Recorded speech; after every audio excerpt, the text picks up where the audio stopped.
বন্ধু এই দেখ আমার ভাই ঢাকা থেকে নতুন বক্স পাঠিয়েছে। দাম কত জানিস? 10,000 টাকা। বন্ধু এই বক্সটা একদিন দিস তো। আরে বন্ধু একদিন না, এই বক্সটা তোদের এমনিই দিয়ে দেবো। আরে তাহলে দে। তাহলে শোন, আমার একটা শর্ত আছে। কি রে বন্ধু, কি সত্য? আচ্ছা ঠিক আছে, তোরা আমার সাথে আয়। আসো আসো, আজকে তোমাদের মজা দেখাবো। কি রে, ও আমাদের কোথায় নিয়ে যাচ্ছে? কিছুই তো বুঝলাম না। এই দেখ কবরস্থানের দান বাক্স। এই দান বাক্স কবরস্থানে কোথা থেকে এলো? তাহলে শোন, এটা কবরস্থানের দান বাক্স। এই দান বাক্স এখান থেকে কেউ উঠাতে পারে না। আর শোন, তোরা যদি এই দান বাক্স উঠাতে পারিস তাহলে তোদেরকে এই বক্স দিয়ে দেবো। আরে তাই নাকি রে? আমি তো এই দান বাক্স তুড়ি মারি উঠে ফেলবো, তুই দেখ। হ্যাঁ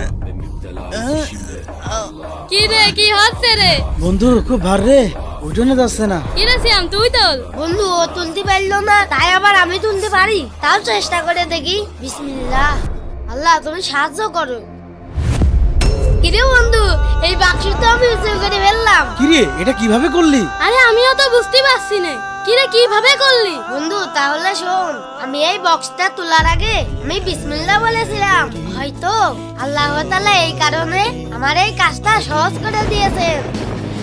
প্রিয় দর্শক, আল্লাহ তাআলার উপরে ভরসা রাখবেন, নিশ্চয়ই আল্লাহ তাআলা আপনাকে সাহায্য করবেন। আর ভিডিওটি ভালো লাগলে চ্যানেলটি সাবস্ক্রাইব করুন।